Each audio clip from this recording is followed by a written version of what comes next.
JimmyO here from JoBlo. I'm really thrilled right now because I'm here at Amoeba. It's my favorite place in the whole world. Love record stores, love videos, and this is the place to go. And guess what? We're about to talk with the director of Scream 4, Wes Craven. I'm excited. Check it out. Scream 4. How did you know it was the right time? I think it was that a decade had gone by, a full decade since the last one. First decade of the 21st century, and the profusion of social networking, Facebook, smartphones that can do everything, have GPS and you can track somebody, and they have, you can take video, and I mean, just an enormous amount of saturation of the social context with these things. So a large part of the story centers around that new presence in our culture. You obviously you got Nev, you've got the Courtney, you've got all the originals. Mm-hmm. What would you look for when you went for the rest of the cast? You always look for that young cast that's going to be talked about, that's full of really smart, charismatic, beautiful to look at, at least with the girls. Yeah, of course. Characters, just looking for the best of the best. We had a pretty big cast, and so we probably have, 12 young people in pretty key roles from time to time. Some are cameos, don't last too long. Some, but it's obviously they have to be somewhere close to the characters that Kevin wrote. Mm-hmm. And since Emma Roberts plays Nev's cousin, there has to be a certain familial, resemblance. But mostly just looking for actors that can really kick it out of the park and make it something more than just a slasher film with, so-so acting.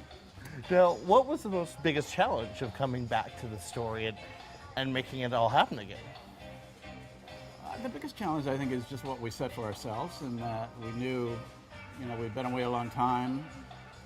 The last Scream, let's say, just didn't do as well as the previous. For, some reasons of being rushed, not having the amount of time we really needed to have, or things like that.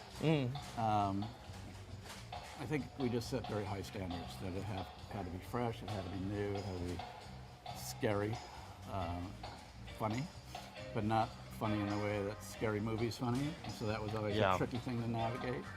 And it's a murder mystery, so despite all the Facebook stuff and everything else, it's just creating that sort of complex web of deception and deceit on the part of us, with the audience, of not having them guess who the killer or killers were. It seems it's like tricky. Yeah, it's tricky. So, as Jamie Kennedy said a long time ago, everybody is a suspect. No, it's too bad you can't just bring Jamie Kennedy back in some way. I keep saying, the lost twin from Argentina. Jamie could pull that off. Now, what can you tell audiences about to expect without giving anything away? Well, there's a certain amount that's known. Nev is coming back to her hometown after having written a book called Out of Darkness. It's the first time she's come back. There's certain ghosts in the town for her.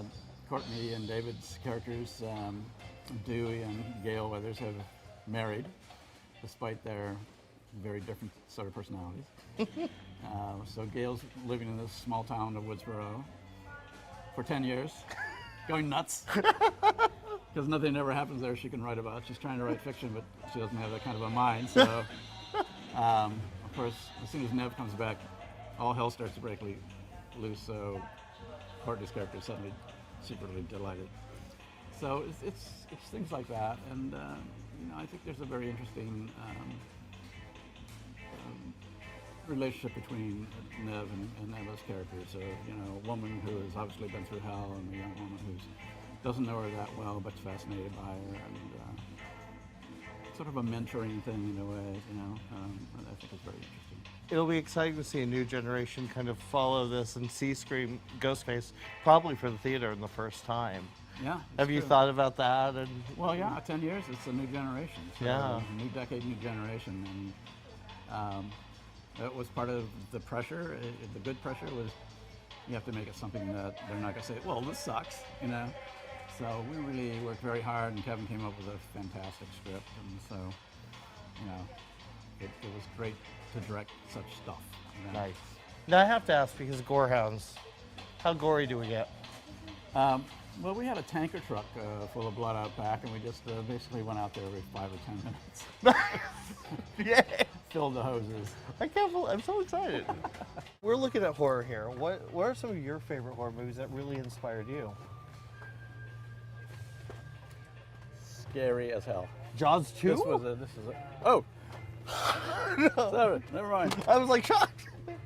Jaws. Yes. Jaws 2 is the only film where the shark jumped the shark. Yes. I think it's one of the great classic movies of all time. Didn't do much for sharks. I mean, they've had a hard time ever since.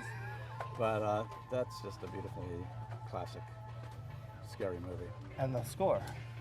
Yes, yes, fantastic. Well, I mean, one of the scores that anybody within a bar, not in a bar, but one musical bar knows. Oh, that's music from Jaws. Well, speaking of scores, I have to say, Halloween. Kevin Williamson's favorite horror movie. Mine too, actually. I saw it when I was 7 years old, and it fucked me up for life. And then I saw Last House on the Left. Really fucked me up for life. Thank you for that. When you go back, what do you like watching the old horror films? What was the genre that, or the time period that really stuck with you? Well, you know, I have this weird history that because I was raised in a church that didn't allow movie going, I didn't see any movies at all except Disney movies. That was the only ones we were allowed to see. So I have no history in a backlog as a young kid watching anything except Disney.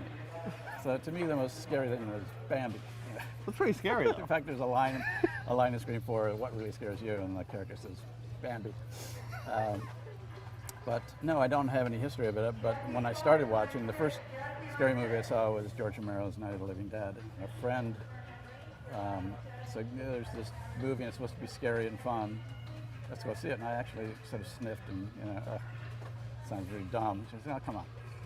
And within 5 minutes of that movie starting, even before it started, there was something going on in the theater that you just could sense of excitement. And as soon as it started, everybody was saying the lines and screaming, and I was scared shitless, and and then laughing, and people were running up and down the aisles. It was like, I have never experienced anything like it. And when I was in graduate school, we studied the theater of the absurd, with Ian Esco and Beckett and all those guys. And we always read about riots in the theaters and people, theater goers, saying, this is not theater, this is disgusting, and all that stuff, waiting for Godot, And I felt like, this is the same sort of thing. Like, older people can't understand what's going on here, but there's something that's releasing a tremendous amount of energy and actual fun in the theater.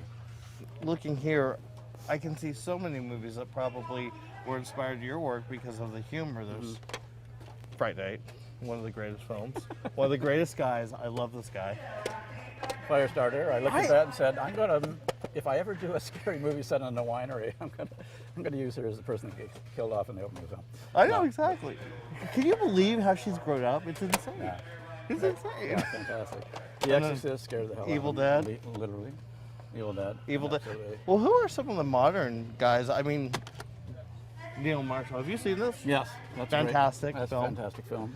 Let the Right One In. I thought Let the Right One In was absolutely brilliant. 28 Days Later, which is, some years back, but still, Danny is, I think, incredibly talented filmmaker with enormous energy. He can make it a guy trapped under a rock having to chop off his arm interesting. Yeah. So if a director can do that, they're all good by me. I don't own Ginger Snaps, but I love this movie. I don't know that movie. You've never seen? Oh, this is good. Ginger Snaps? PMS and Werewolves. Gee, I know that one. Wes Craven collection. Oh, what's this, Universal? Yeah. Do you know about this? Or do we have to sue someone? I think I got a copy of this someplace. Yeah, so Shocker, Stripper the Rainbow, and... I love Shocker, by the way. Shocker. I'm sorry, I love it. There's a story to Shocker. Basically, the special effects guy had a nervous breakdown in the middle of the film, and he told us, don't worry, all the effects they're coming along great. He had invented a new way, supposedly. And at the last minute, he told us tearfully that the process was not working, and he was a total failure, and he was so sorry, and then just kind of collapsed. mentally and emotionally for quite a while. Oh, So no. we had to go find the negative in all sorts of strange places, like the trunk of his car and junkyard and under unmarked boxes and under. It was a nightmare. The Serpent and the Rainbow was just an incredible experience. We shot in Haiti until we had to get out for fear of our lives. But it was 6 months after Baby Doc was thrown out, so it was kind of a revolution. Any place you drive by a cemetery, everything was torn out. All the bodies were flung around that belonged to Tonton Macoute, which was the secret police, or any members of their family. So there were bones and skulls everywhere. It was very weird. But we also had entree to voodoo in a way that normally somebody from the outside would never have, because we were really doing a story about voodoo as a religion, and not just making zombies, although that is something that actually happens. Yeah. So people let us into ceremonies, and we just had an open call. So phone would ring at 3 in the morning. Okay, there's a ceremony. Get down in the lobby, and we'd drive out in a 4-wheel drive in the middle of cane fields and see these fires and everything else. And you get there, and people are dancing, and I actually stood right next to a goat and watched it get grabbed and slaughtered in front of my eyes. Oh my God. And they're handing around bread from an oven that's just like still hot, and they're looking at you like, "We're so glad you're here." So amazing experiences. Wow. But also highly, highly unstable. Yeah. They had been treated so horribly by Duvaliers that if you were there to give them jobs, they loved you, and if you couldn't give them a job for anything, they wanted to kill you, and it could change like that. Oh my God.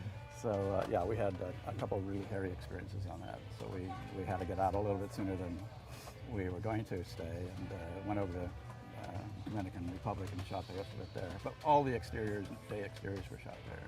Nice. And the big night exterior of the big procession and everything was shot there. In fact, that's the one that kind of went after 3 days, got out of hand. And I've never had 3,000 people pick up stones and look at me like, "Okay, you're gonna die." My God. Yeah. Oh my God. Yeah. Well, I'm glad you didn't, because then you wouldn't be in so many movies, and we wouldn't be here chatting. It would be legendary, I but know. the legend would be shorter. It would be like, that's kind of sad that you Wes have to Craven die to do Stone. that. Oh, we know that. No, really Stone. Well, I think that's it. Okay. I'm gonna have to get this because I don't own these. I'm sorry. Oh. I want to. I'm gonna have to pick this up though. I But know. it was a pleasure. Scream Been a 4 great pleasure. opens. Scream 4 opening on the 15th of April, and it's good.